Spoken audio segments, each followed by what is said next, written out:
This is a test on right triangle trigonometry.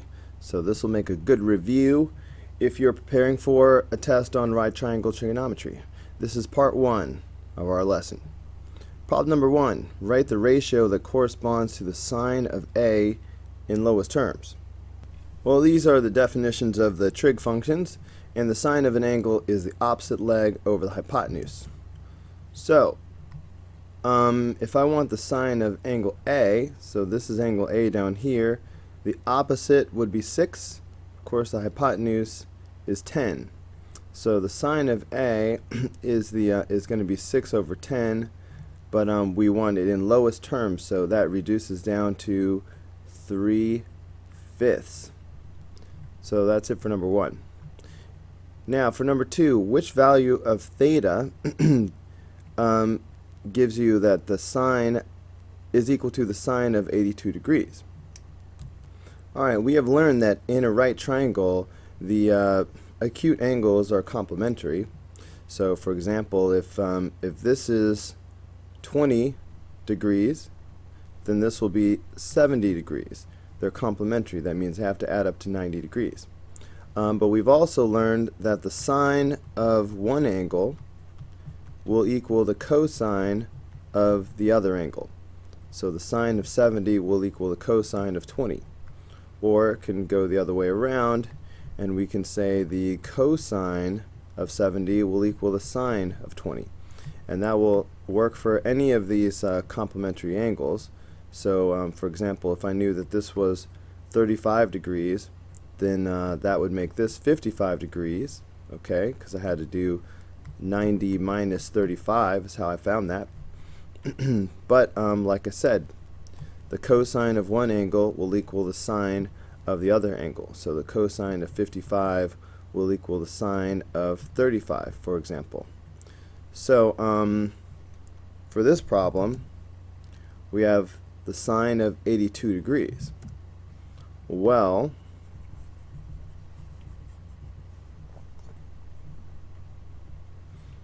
okay, if I have the sine of 82 degrees, then if one angle is 82 degrees, then the other angle must be, no, these have to add up to 90, so the other angle must be 8 degrees.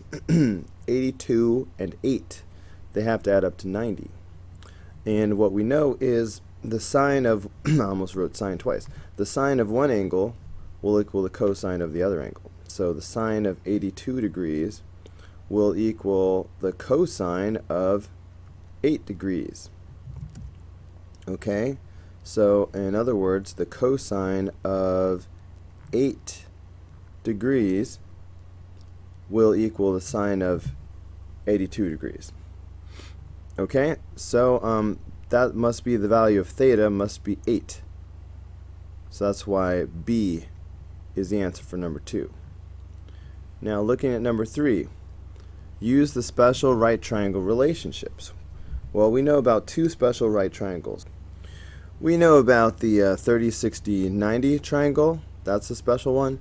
And we know about the 45, 45, 90 triangle. Okay, and these are the relationships. X, 2x, x radical 3. X, x, x radical 2. So, we look at this. I don't see any angles. However, I do see that this is isosceles because of the way these are marked. And so a 45, 45, 90 triangle is isosceles automatically. So, because if the angles are equal, then the sides are equal, and vice versa. If the sides are equal, the angles are equal. 45 and 45 is the only way to make 90. So if these are equal, that means that these angles have to be 45 degrees. Alright, they have to be the same. Half of 90 is 45. So we're using this pattern. And again, the pattern was, I already have the x here, but the pattern is x, x, and then the hypotenuse is x radical 2. Alright, leg, leg, leg radical 2. So these are isosceles. I mean, we knew that anyway. So if this leg over here is 5, then that means the other leg must be 5. Okay, so that gives us x right there is 5. And then the hypotenuse must be 5 radical 2. 5, 5, 5 radical 2. And that's y. Okay? Now, this is a 30, 60, 90 triangle. Again, these are complementary. If this is 30, this has to be 60 in order to add up to 90. Now, we were nice by giving the short leg, all right? Because the pattern, as you can see here, the short leg is across from the 30. That's how you know it's the short leg. So it goes x. If you call the short leg x, the hypotenuse will be double that, all right, 2x. And then the long leg will be the short leg times radical 3, or x radical 3. All right, so looking at this picture, this 4 is the short leg. And so it's like this. It's x, and then the hypotenuse here is 2x, and then the long leg here is x radical 3. So if it turns out that x is 4, the short leg is 4, then that means the hypotenuse is double that. You know what I mean? It's 2 times 4, which of course is 8. So the hypotenuse is going to be 8. And then the long leg is going to be 4 radical 3, all right, because it's the short leg times radical 3. Okay, so 8 and then 4 radical 3. So that's the answer to number 3, A and B. Okay, let's keep this party going. Now, the Georgia Scorcher travels over 200 feet of track diagonally to rise 107 feet during the initial climb. What is the horizontal distance traveled during this climb? What's the angle of elevation? Round both answers to the nearest tenth. So let's go over this again. So obviously this is a right triangle. It says 200 feet of track diagonally. So that they're telling us that this is the 200 feet right here, diagonally. It rises 107 feet. Okay, so that's 107 feet. What is the horizontal distance? Okay, the horizontal distance, we can call that x. Well, anytime you're given two sides of a right triangle and you're asked to find the third side, we don't need tangent, sine, and cosine for that. What we need is the Pythagorean Theorem, often abbreviated as a squared plus b squared equals c squared, but really it's leg squared plus leg squared equals hypotenuse squared. So let's do that thing. So we've got x squared plus 107 squared is equal to 200 squared, leg, hypotenuse. So that's going to be x squared plus, let's see, 107 squared. Wow, that's 11,449. Okay, so that's 11,449.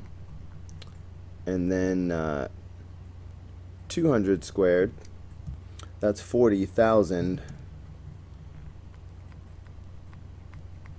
So we need to subtract 11,449 from both sides. So that will leave me with x squared is equal to 28,551.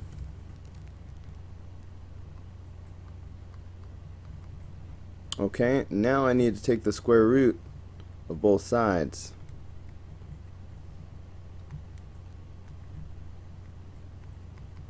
So the square root of 28,551. Okay, so the square root of 28,551 is 168.97. What are we supposed to round to? Alright, nearest tenth. So I need to round this up. I'm doing one decimal place. So that means that I'm going to have to go from 168 to 169.0.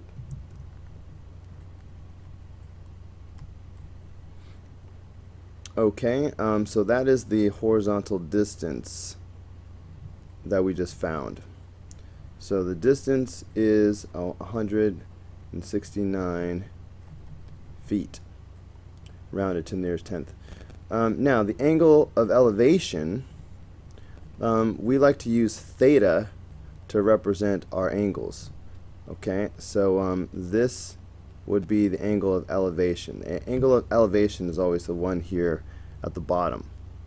Okay, it's the angle of elevation is the same as the angle of depression, which would be right up here. But this time they asked us for the angle of elevation. Okay, so from the perspective of this angle, the 107 is opposite, and of course, no matter what, this 200 is the hypotenuse. So we have opposite and hypotenuse. Sine function. Okay, so let's set that up. So what we're saying is the sine of our mystery angle here, the sine of the angle of elevation, is opposite over hypotenuse. So 107 over 200. Now, if you want to find an angle, what do you use? Inverse trig functions. So we need to do the inverse sine of 107 over 200. Okay, you find angles using inverse trig functions. I put the little -1 on it for the inverse. And we put this in the calculator. Okay, so the inverse sine of 107 over 200. Whoops, that's not what I wanted to do. Okay, so I'm doing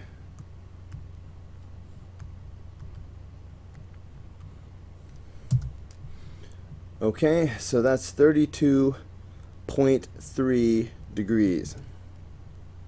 I keep doing the wrong thing.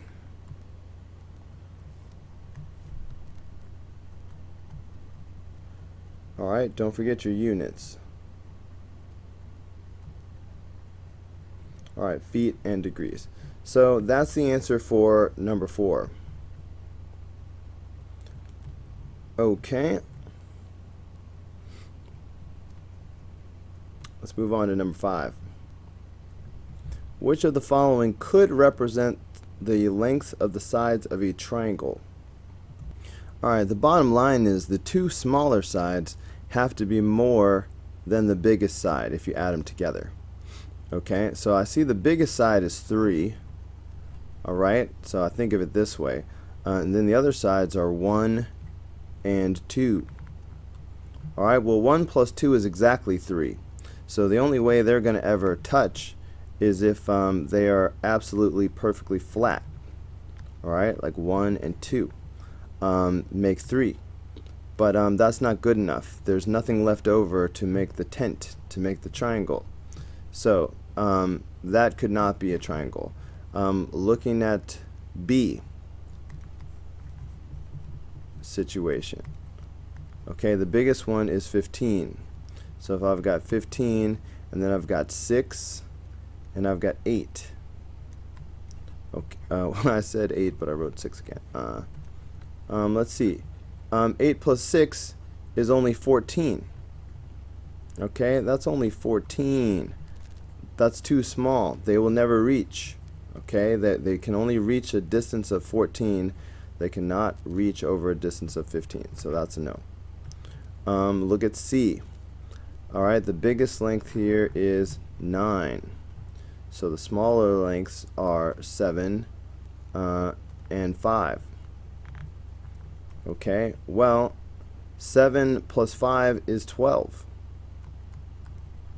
That's more than 9. So there's going to be enough left over to make a triangle. So if I let these lean over, 7 and 5, they will reach each other. They can reach a distance of 12, so they can reach over a distance of 9.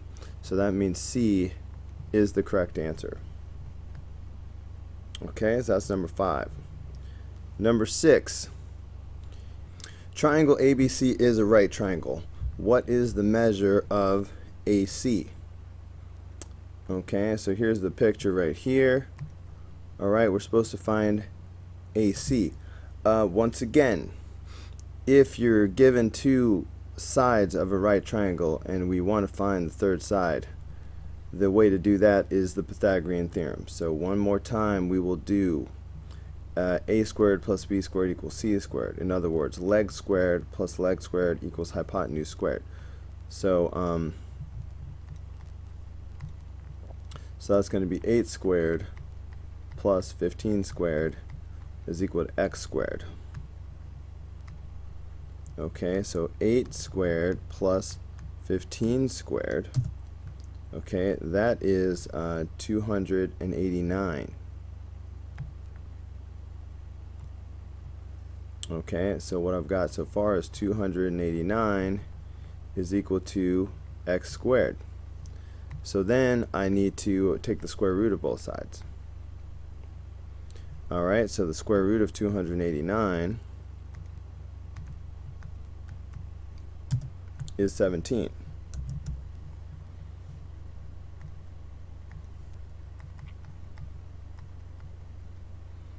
Okay, so x is 17, that's AC.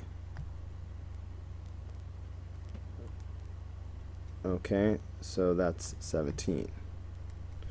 Now, for part B here, we're supposed to find the measure of angle A. Finding angles, are we? What do we say about finding angles? If you want to find an angle, if you don't have another angle already, then you need inverse trig functions. Am I right or am I right? And we're supposed to find angle A. Okay, so if I'm finding angle A, I'm going to need inverse trig functions. Okay, let's do purple. Alright, so here's angle A. From the perspective of A, 15 is opposite and the 8 is adjacent. Okay, opposite, adjacent. I smell tangent function. Alright, the tangent of an angle is opposite over adjacent. So I will say tangent of angle A is opposite, alright, it's 15, over adjacent, which is 8. So, like I said, if you want the angle, you must use the inverse trig function. So the angle will equal the tangent, the inverse tangent of 15 over 8. Okay? So, for inverse tangent, I hit second tangent, and I think it was 15 over 8, though I have such a bad memory that I'm not sure. Yep. Okay, so that is 61.9 degrees. Alright, so A is 61.9 degrees. So we can go ahead and record that right here, 61.9 degrees. But then we're supposed to find out what is the measure of angle C. Well, if you have one angle already, finding the other angle, you just subtract from 90. So we're just going to do 90 minus 61.9.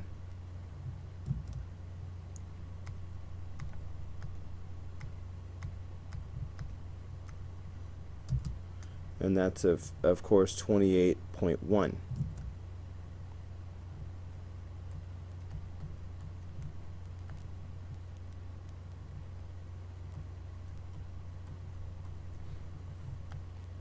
Okay, and so that was all part of number 6.